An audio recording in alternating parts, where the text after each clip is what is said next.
Baik, kita masuk juzuk yang ke-19, Abwabul Ilm, tajuk tentang pintu-pintu ilmu. InsyaAllah pagi ini kita akan baca bab yang baru, iaitu pintu-pintu ilmu. Ada dalam hidup. Hadis nombor 1. Hadis nombor 1, pintu-pintu ilmu, bab ilmu. Jumpa. Surat berapa?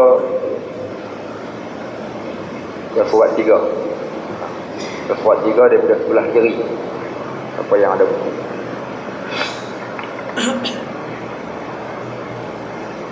Baik. Dalam kitab yang asal, qala al-musannif, pengarang kitab ni, dia telah letakkan satu hadis Nabi SAW dekat atas. Saya tak pasti dalam buku tu ada atau tidak. Nadharallahu imra'an sami'a maqalati fawa'aha fa'addaha kama sami'aha. Apa maknanya? Allah redha, Allah bagi rahmat, Allah kasih dan Allah sayang pada mana-mana orang sami'a maqalati, yang mendengar apa yang aku kata Nabi SAW. Allah sayang, Allah bagi rahmat, Allah redha bagi siapa-siapa yang mendengar hadis-hadis aku. Fawa'aha, dia dengar elok, dia pati elok, dia faham elok. Fa'addaha, kemudian dia sampaikan kama sami'aha, sebagaimana yang dia dengar daripada yang keluar daripada mulut aku. Baik. Hadis ini diletakkan di sini sebagai adab, iaitu yang pertama, adab bagi orang yang menuntut ilmu dan adab bagi orang yang memberi ilmu. Adab bagi orang yang memberi ilmu, bagi ilmu jangan tokok tambah sehingga lari daripada ilmu yang ada. Kalau hadis, katakan hadis. Kalau Quran, katakan Quran. Kalau sahih, katakan sahih.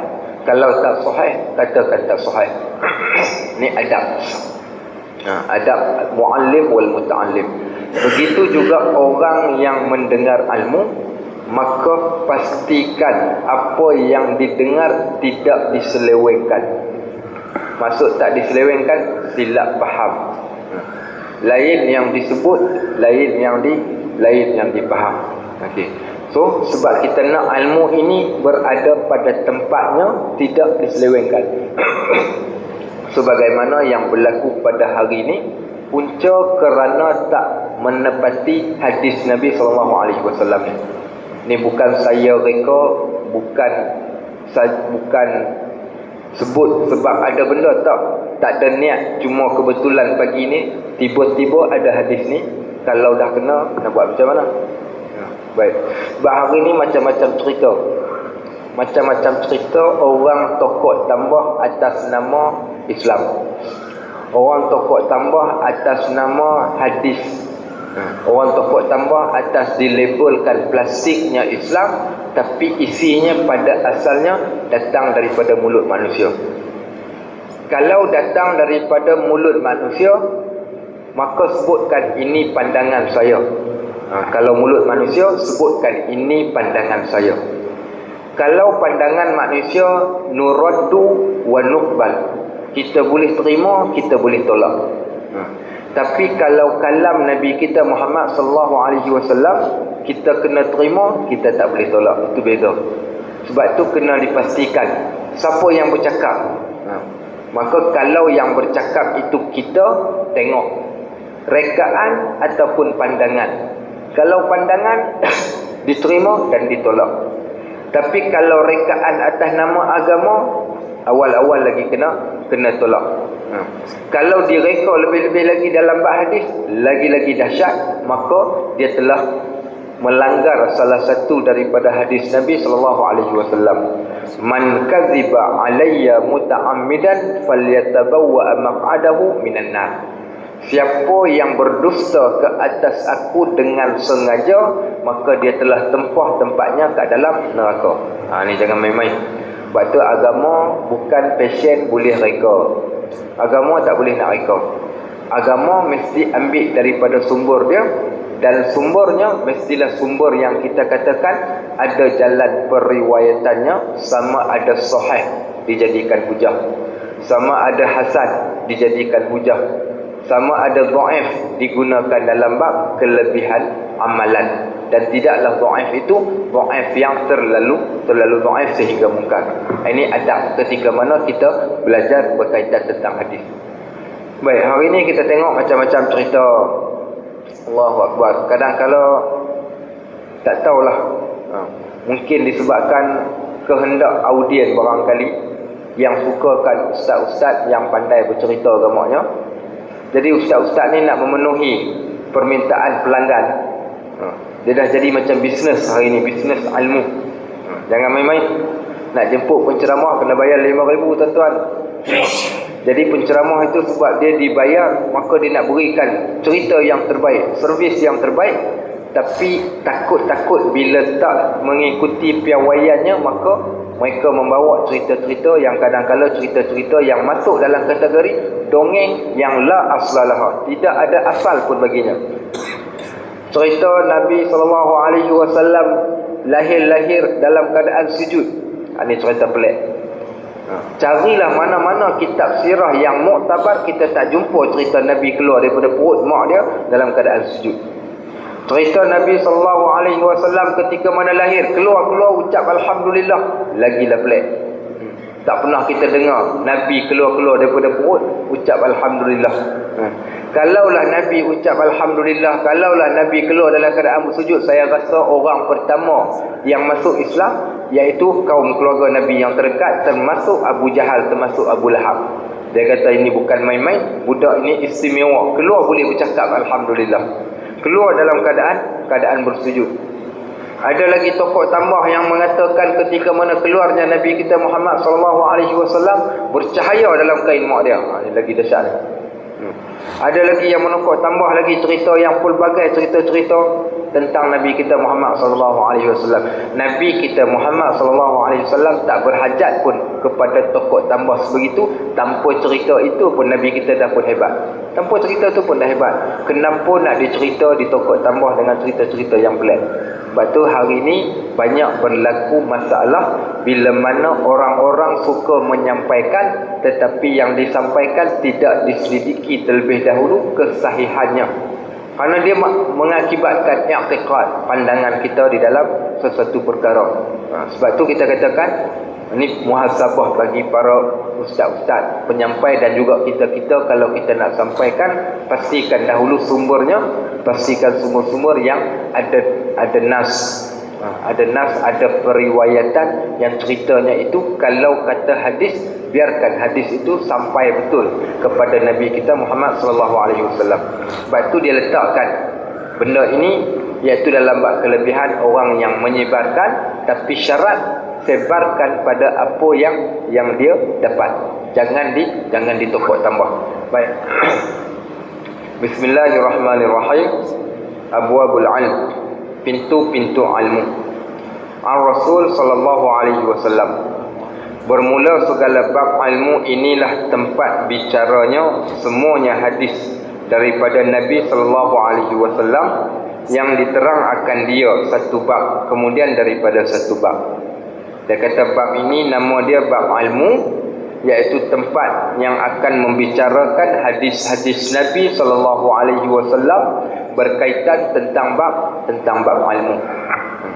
Tidaklah Nabi SAW itu dan juga para sahabat menjadikan ilmu ini salah satu kepentingan yang asasi pada kehidupan mereka.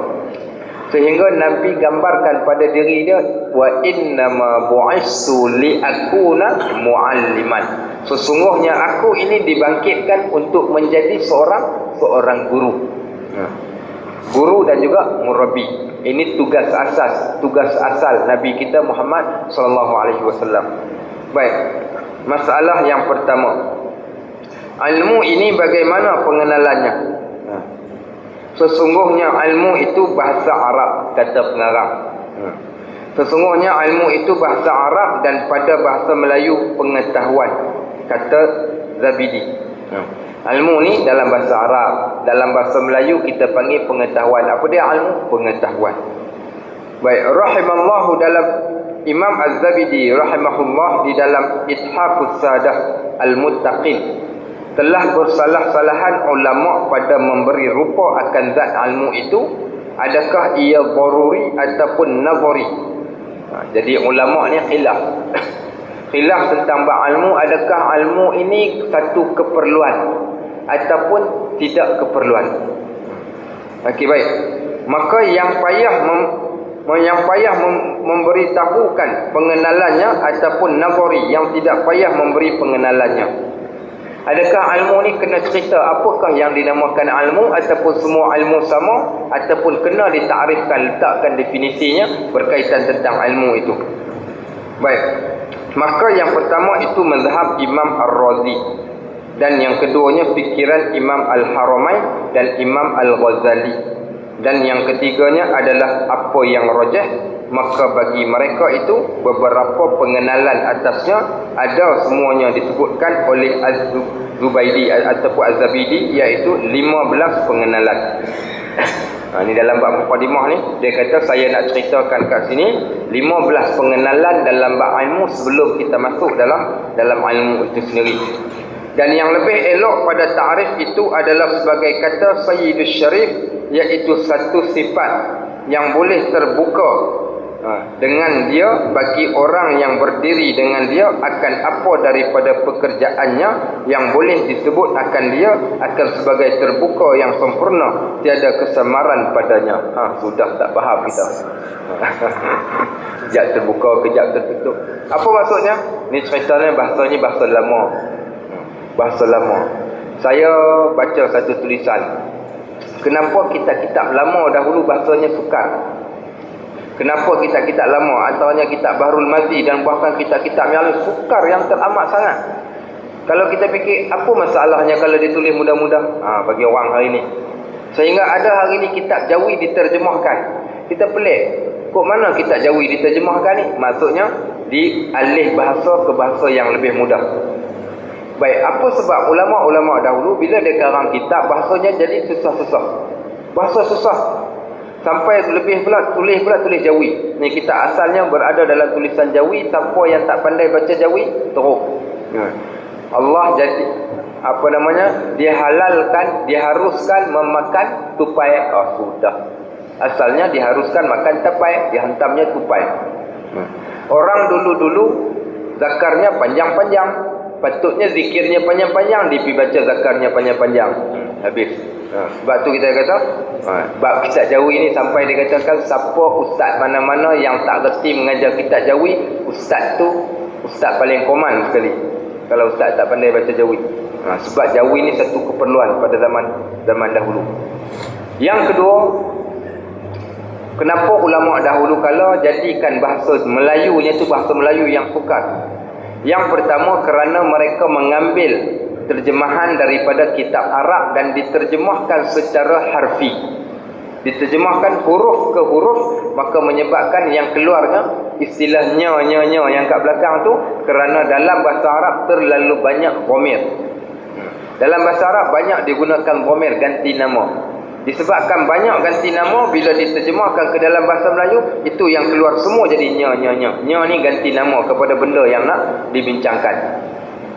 Yang ketiganya pula, antaranya kata ulama dulu-dulu, supaya nak menjadikan ilmu itu satu yang mulia, yang orang kena belajar, dia tak boleh dapat dengan jalan yang mudah. Sedangkan ceritanya cerita yang mudah, tapi dijadikan adapun bagi kita wahai saudaraku, terbahagikanlah air, iaitu kepada 7 bahagiannya. Sudah. Kan sudah air 7 bahagian. Senang cerita, tapi dipanjangkan. Sebab apa? Sebab yang pertama antaranya kerana nak jadikan manusia dia rajin mengaji. Tak nak jadikan ilmu itu sebagai satu benda yang mudah, kerana mereka seronok dengan mengaji itu sampai ke satu tahap disusahkan supaya orang dapat duduk kat dalam satu tempat yang malaikat redha, Allah redha, Nabi redha. Sebab tu menjadikan mereka jadikan ayat-ayatnya dalam keadaan yang ayat-ayat yang susah. Ini zaman dahulu. Sebab tu kalau dahulu orang belajar ni, Belajar tekun, duduk diam belajar, semua ada rehal kat depan. Bahkan nak tahu siapa yang paling lama belajar, macam mana nak kenal? Engkau berapa tahun belajar? 10 tahun. Tak, aku tak percaya kau 10 tahun. Engkau berapa tahun belajar? 1 tahun. Tak, kau bukan 1 tahun, kau belajar lama ni. Macam mana dikenali seseorang itu belajar lama ataupun tidak? Siapa tahu? Macam mana kita nak kenal orang tu dia mengaji pondok, mengaji talaqi lama ataupun tidak? Macam mana cara kita nak kenal? Cara dia satu cara. Cara antara cara nak kenal, tengok pada buku lali kaki. Tengok pada buku lali kaki. Apa jadi pada buku lali kaki dia? Buku lali kaki dia akan jadi hitam. Hitam kematu, keras. Kenapa buku lali dia jadi hitam kematu keras? Kerana terlalu lama duduk dekat atas papan. Orang dahulu dia adab, tak bergerak duduk bersila ni, depan tok guru ni. Sampai ni kematu buku lali jadi hitam. Punca kerana duduk terlalu lama. Bayangkan tengok daripada pagi ke petang, tiap-tiap hari duduk mengaji menadah kitab ni, duduk kat depan tok guru, bersila keadaan dia. Kita hari ni kita boleh duduk kat atas kursi kapet pula, duduk masjid pula ada kapet. Orang dahulu tak, pondok-pondok papan. Tak ada lapik apa pun, maka sebab tu buku lali mereka akan jadi keras. Kalau nak tengok tok guru kita yang lama-lama, semua buku lali tu dah jadi hitam kematu dah. Sebab terlalu lama duduknya ketika mana menuntut ilmu. Ini kehebatan yang ada pada orang-orang yang terdahulu daripada kita dalam bab ilmu ini. Kita baca lagi. Dan berkata pula segala ulama juga bermula ilmu itu ada dua macam. Sebahagian ulama mengatakan ilmu itu ada dua jenis, iaitu amali dan nazari. Maka yang nazari itu barang yang apabila sudah diketahui maka telah cukup sempurna ia. Seperti tahu akan dengan segala yang ada daripada alam ini. Ada ilmu yang hanya berhajatkan pada mata, tak payah pergi belajar. Contoh, ini rimau, ini gajah, ini bulan, ini bintang. Yang tu kita panggil ilmu nazari. Ilmu nazari ini ilmu yang Allah berikan, Allah bukakan pada semua manusia.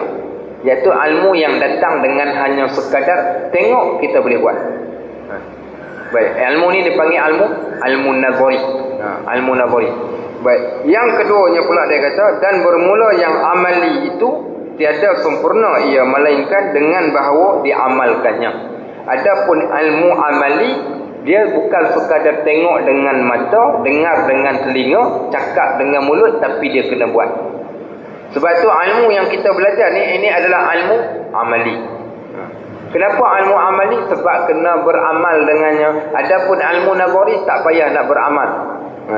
Hari ini kami dapat satu ilmu. Ilmu apa? Ilmu bintang. Ilmu bintang nak kena amal ke tidak? Tak payah amal. Dia tak tertakluk kepada ilmu yang kena diamalkan. Adapun ilmu yang kena diamalkan, dia panggil ilmu amali. Ilmu yang belajar tujuan untuk kebaikan kita, tujuan untuk amal ibadat kita, tujuan untuk akhlak kita dan sebagainya yang boleh kita amalkan di dalam kehidupan kita seharian. Yang ni ilmu ni dinamakan ilmu amali. Sebagaimana para sahabat Nabi Ridwanullah alaihim ajma'in, mereka belajar dengan Nabi. Setelah belajar tak ada seorang pun yang tak mengamalkan, melainkan mereka pastikan mereka amalkan dahulu. Dapat ayat Al-Quran, masing-masing pakai catit. Kat mana mereka catit? Sebahagian mereka catit di atas kulit binatang, sebahagian catit di atas kulit pokok, sebahagian daripada mereka menulis di perca kain ni, di baju. Tulis di baju ni apa yang mereka dapat daripada Nabi SAW. Kalau hadis, maka mereka akan hafal. Hadis ni dia tak tulis, dia terus dengar saja, maka dia akan hafal terus. Nak ceritakan bagaimana Allah jadikan kemudahan bagi mereka pada waktu tersebut. Kerana Nabi SAW melarang. Kenapa dilarang? Kerana pada waktu tersebut takut bercampur Al-Quran bercampur dengan hadis. Dilantik beberapa orang penulis wahyu. Bagaimanapun ada sebilangan para sahabat yang dah pun start tulis Al-Quran, iaitu mereka tulis bawa balik ke rumah, maka mereka takkan pergi kepada ayat dan surah yang lain, melainkan mereka amalkan dahulu ayat-ayat yang tertentu. Itu baru ilmu yang betul. Ini baru dapat keberkatan. Pernah dengar cerita Anas bin Malik? Anas bin Malik ini dia ni salah seorang qadam Nabi. Waktu Nabi SAW berada di Madinah, maka mak dia bawa dia pergi jumpa dengan Nabi SAW. Kata mak dia, ya Rasulullah, aku bukan orang kaya, aku tak ada apa-apa pun. Ambillah anak aku ni jadi qadam pada engkau. Waktu tersebut kata Anas bin Malik, aku berusia 9 tahun. Anas bin Malik duduk dengan Nabi. Dia jadi qadam pada Nabi. Ke mana tempat yang Nabi pergi, Anas bin Malik akan berada bersama-sama dengan Nabi SAW. Sampailah kata Anas bin Malik, waktu tersebut di antara tahun-tahun yang terakhir dia bersama dengan Nabi SAW, turun satu ayat. Waktu tu muda lagi, sebab waktu Nabi SAW wafat, Anas bin Malik berusia 20 tahun. 20 tahun waktu Nabi wafat. Baik, kata dia, turun ayat juzuk keempat, iaitu ayat lan tanalal bir hatta tunfiqu mimma tuhibbun. Lan tanal. Baik, apa maksud lan tanal? Tidak mencapai, kamu tidaklah dikatakan kamu itu seorang yang baik. Tak mencapai darjat kebaikan, melainkan kamu menginfakkan harta benda yang kamu paling sayang. Tidak dinamakan satu kebaikan, melainkan kita infakkan benda yang kita paling sayang sekali. Bila turun ayat ni, apa berlaku? Anas bin Malik ni dia ada satu kebun. Kebun ni kebun dia sangat-sangat sayang. Bukan sekadar dia sayang, bahkan Nabi SAW pun suka sangat-sangat kepada kebun dia. Nabi suka duduk kat kebun dia. Bila dia sayang, dia dengar saja ayat itu diturunkan, apa dia buat? Terus datang bertemu dengan Nabi SAW. Ya Rasulullah, aku ada kebun yang aku paling sayang. Disebabkan turun ayat ini yang mengatakan tidaklah mencapai darjat kebaikan, melainkan aku berikan benda yang aku paling sayang, maka kebun yang aku paling sayang ini aku wakafkan pada engkau, ya Rasulullah. Datang terus jumpa Nabi, wakafkan kebun. Apa kata Nabi SAW? Wahai Anas, aku pun sayang juga kat kebun engkau ni, maka apa kata aku wakafkan balik pada engkau? Pakat lawan wakaf. Tengok macam mana cara mereka nak mengamalkan Al-Quran yang Allah turunkan pada waktu tersebut. Akhir sekali Nabi tanya dia, kau ada adik-beradik tak, Anas? Dia kata ada. Apa kata engkau wakafkan harta benda engkau ini kepada adik-beradik engkau yang lain? Maka kata Anas, aku telah mewakafkan harta benda yang aku sayang ini kepada adik-beradik kami yang lain. Nak ceritakan bagaimana mereka beramal dengan ilmu yang mereka dapat terus tanpa tunggu-tunggu lagi. Kita tak tentu lagi. Tak tentu lagi. Sebab tu kita katakan Allah berikan keberkatan pada mereka ketika mana mereka dapat mana-mana ilmu, terus mereka amalkan disebabkan amalan yang mereka buat. Baik. Boleh. Dan kata ulama lain pula, ilmu itu dua macam. Sebagian ulama lain sebut ilmu itu ada dua macam. Akli artinya cara akal, dan sam'i artinya cara dengar sahaja. Ini secara ringkas kata pengarang ni. Dia belum cerita lagi, dia hanya sekadar sebut secara umum. Ilmu ada dua macam lagi, dia kata. Yang pertama kita panggil akli. Akli ini iaitu yang menggunakan akal. Yang keduanya pula dipanggilkan sam'i, iaitu yang dengar daripada telinga. Ada yang kena fikir, ada yang hanya sekadar masuk ke telinga terus amalkan, dan ada yang perlu dipikirkan. Yang ni yang kita akan baca nanti pada bab-bab yang seterusnya. Baik, kita baca dahulu hadis yang pertama menunjukkan kepada kelebihan dalam bab ilmu ini. Hadis ini diriwayatkan oleh Ibnu Abbas radhiyallahu an. Nama beliau Abdullah bin Abbas. Nama beliau Abdullah bin Abbas. Beliau ini sepupu kepada Nabi SAW, iaitu anak kepada Abbas bin Abdul Muttalib. Abbas ini antara salah seorang anak Abdul Muttalib, selain daripada Abdullah, selain daripada Abu Talib. Jadi bapaknya anak kepada Abu Talib, anak pada Abdul Muttalib. Baik, Abdullah ibnu Abbas lahir 3 tahun sebelum hijrah Nabi SAW ke Madinah. Nabi berada di Madinah 10 tahun, maka digabungkan dengan umurnya waktu Nabi SAW wafat, umur beliau 13 tahun. Waktu Nabi wafat, dia berusia 13 tahun. Tetapi dikatakan para sahabat tidak ada orang yang setanding dengan Abdullah ibnu Abbas dalam bab kecintaan dia pada ilmu. Jarang nak jumpa kanak-kanak yang sebegitu rupa, yang gilakan ilmu sungguh-sungguh. Antaranya dikatakan punca Ibn Abbas jadi begitu disebabkan kerana doa Nabi SAW yang ada kaitan dengan hadis yang kita nak baca ni. Apa doa Nabi? Waktu dia dibelah mulut, dibawa pergi bertemu dengan Nabi SAW, minta Nabi tolong belahkan mulut. Nabi belahkan mulut dia ataupun tahnik dengan membaca satu doa yang masyhur. Doa apa? Allahumma faqihhu fid din wa 'allimhu ta'wil. Ya Allah, engkau jadikanlah budak ini faham tentang agama dia, dan jadikanlah dia faham tentang Al-Quran. Dua benda yang Nabi minta kepada Abdullah ibn Abbas. Doa Nabi, doa yang cukup mustajab. Nabi, kalau Nabi doa Nabi adalah doa yang mustajab. Sebab itu siapa yang didoakan oleh Nabi, maka mereka akan dapat mustajabnya doa itu. Didoakan pada Nabi, ya Allah, engkau jadikanlah budak ini faham tentang agama dia. Itu doa yang pertama Nabi doakan ketika mana belah mulut, dia letakkan tangan di atas kepala dan dibacakan doa ini. Sebab tu kita hari ni yang ada cucu, ingat, lahir saja cucu dekat hospital, jangan tunggu 7 hari, jangan tunggu 3-4 bulan.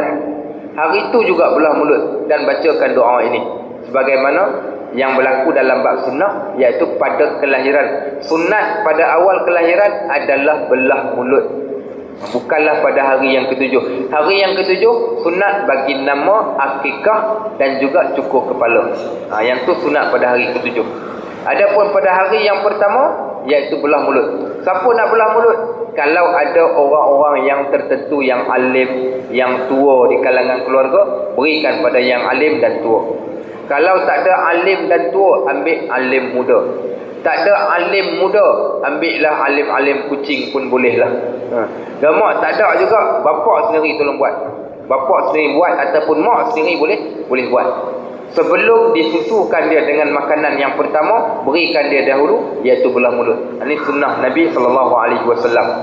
Waktu buat, maka bacakan sekali doanya ke atas bayi itu, jangan tak baca doa. Saya anak yang pertama,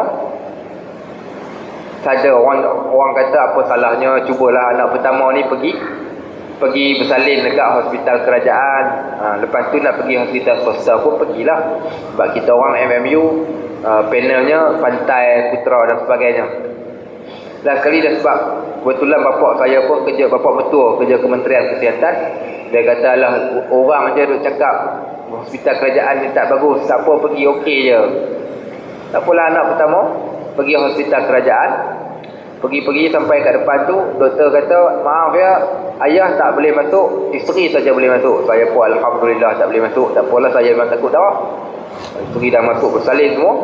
Bersalin pukul 5 pagi, pukul 6.30 ke dekat pukul 7 pagi baru keluar daripada tempat bilik bersalin. Bila dah keluar waktu tu, anak kita tu dah dengar macam-macam, dah menyusu badan dah semua. Dekat wad barulah kita boleh nak buat amalan-amalan yang lain, nak belah mulut dan sebagainya. Lambat sikit. Tak apalah. Nak azan apa semua tu, semua tak boleh buat. Sebab dia duduk kat dalam bilik, kita tak boleh masuk.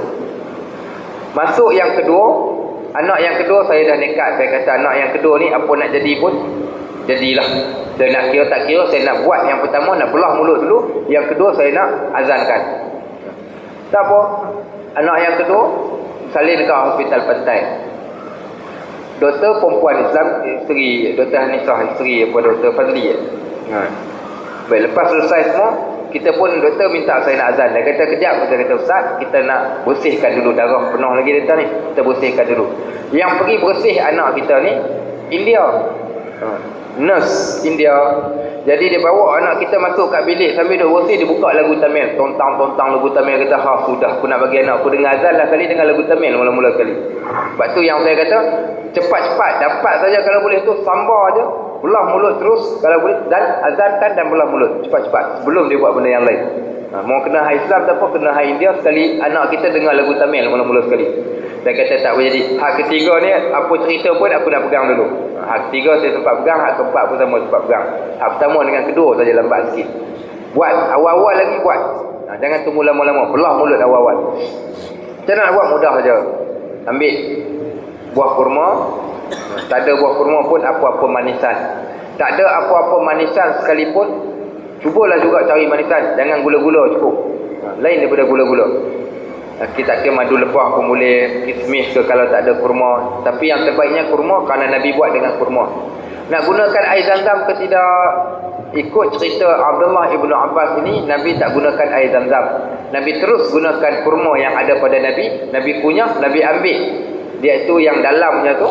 Kemudiannya pula dimasukkan terus di dalam mulut Abdullah ibnu Abbas. Tapi hari ini orang campurkan dengan air zam-zam kerana nak jadikan supaya lembut, elok. Kemudian dia punya rasa tadi tu melekat elok dan masuk. Jadi senang kepada bayi itu. Tapi kalau tak ada air pun tak ada masalah. Tak ada air zam-zam pun tak apa, bukannya syarat sekalipun. Masukkan, letakkan. Kunyah terlebih dahulu, jangan tak kunyah. Kunyah terlebih dahulu, tujuan kunyah untuk nak mengambil keberkatan. Kunyah tadi tu nak mengambil keberkatan. Jangan buat benda-benda bid'ah yang lain. Ada yang pergi ludah dalam mulut budak. Itu kaut. Itu tak payah dia ikut. Tak payah dia ludah. Ambil saja kurma, kunyah. Kunyah.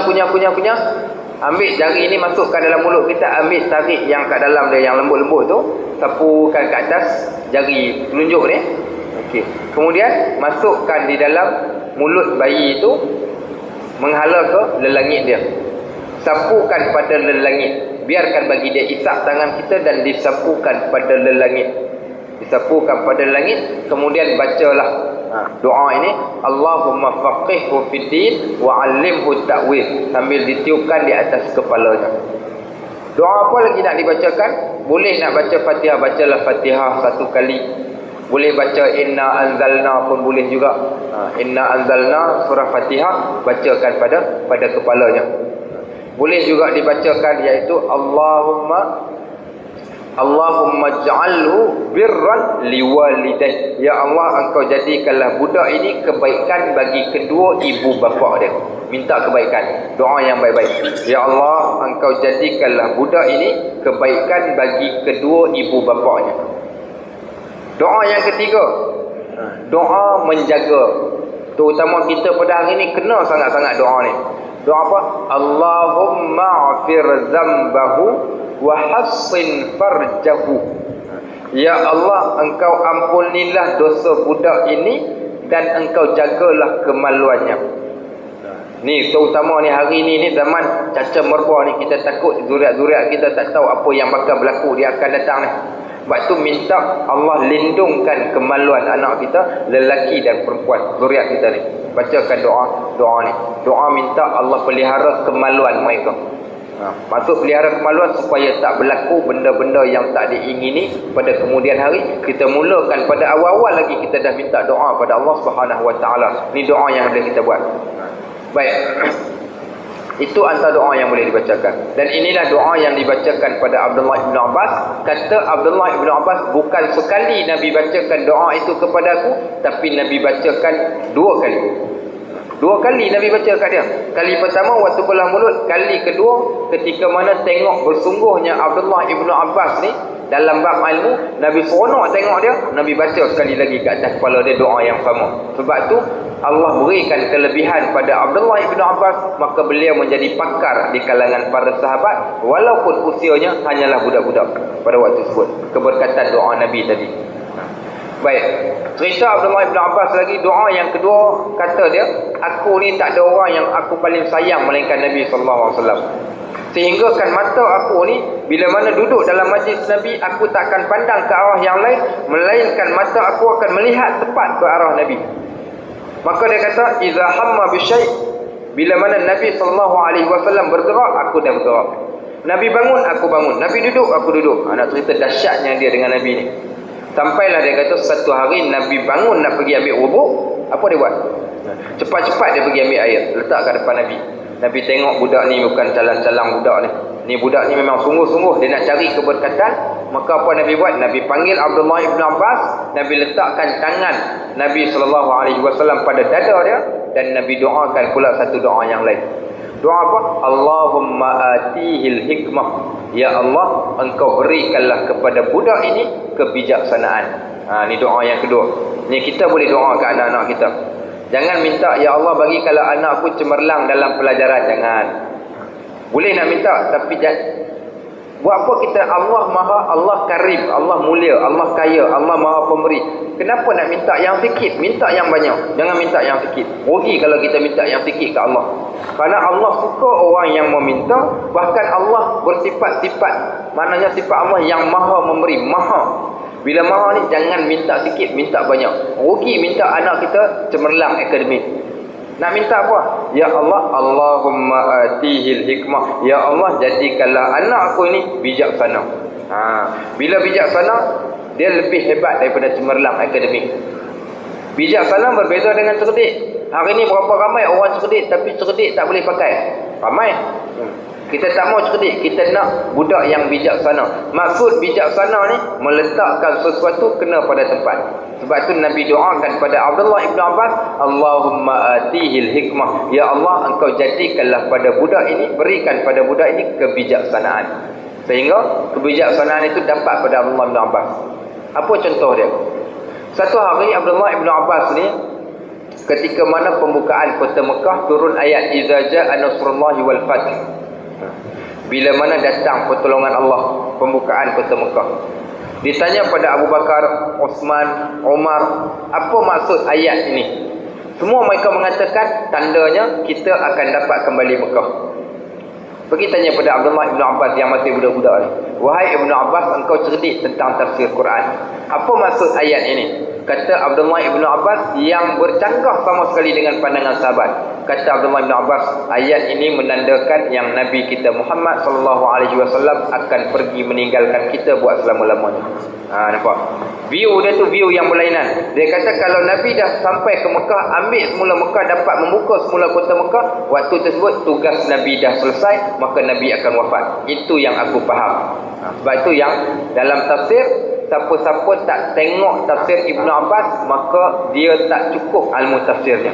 Dia mesti kena pergi buka pula tafsir Ibn Abbas. Kerana Ibn Abbas dia ada satu kemahiran yang berbeza dengan para sahabat yang lain. Dia memandang sisi tafsir pada sisi yang berlainan daripada para sahabat. Inilah yang kita katakan kehebatan yang ada pada Abdullah Ibn Abbas, seorang kanak-kanak yang berusia 13 tahun tetapi menjadi pakar di kalangan sahabat disebabkan keberkatan doa Nabi SAW. Punca kerana Nabi minta supaya dia ini dijadikan faham tentang agama dia. Ini kelebihan bagi orang yang faham agama. Baik, kita baca hadis. Kemudian kita terpaksa berhenti sebab saya kebetulan hari ini sukan anak 7.30 kena pergi hantar sekolah. An Ibnu Abbas anna Rasul sallallahu alaihi wasallam qala, kata dia Ibnu Abbas berkata, man yuridillahu bihi khairan yufaqihuhu fid din. Siapa yang Allah nak kebaikan di dalam diri dia, Allah jadikan dia faham tentang agama. Tanda-tanda seseorang itu baik, Allah jadikan dia faham tentang agama. Sebab itu siapa yang baik, orang tu orang yang ada ilmu. Tapi orang yang ada ilmu tak tentu dia jadi orang yang baik. Betul? Cuba perhati tengok. Siapa yang baik, orang tu orang yang berilmu. Tapi orang yang berilmu tak tentu lagi baik. Tapi siapa yang dapat ilmu, maka dia telah dapat kebaikan yang cukup banyak. Ilmu satu benda yang cukup banyak. Kehebatan dia yang cukup banyak. Sebab ilmu, saya kenal tuan-tuan, kalau saya jadi kerani, saya tak mengaji agama, siapa nak kenal saya duduk kampung saja. Saya tak kenal Melaka, saya tak kenal tuan-tuan. Sebab ilmu, kita berjalan.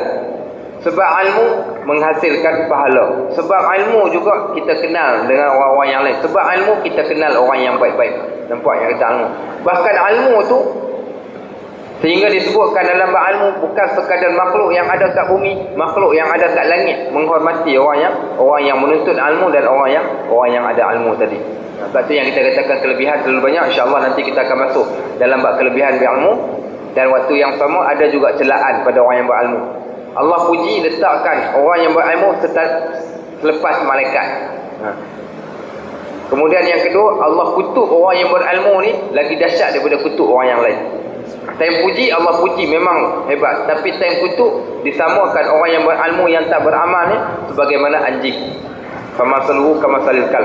Sebab tu dalam ilmu kita nak tahu, kita nak tengok sisi ilmu yang macam mana yang mendatangkan manfaat bagi kita dunia dan akhirat. Dan inilah yang insya-Allah yang kita akan baca hari ini sebagai kita katakan pembuka hadis yang pertama dalam bab ini. Kita akan sambung pada hadis-hadis yang lain insya-Allah. Wallahu taala alam bisawab. Rasanya ada soalan untuk dikongsi.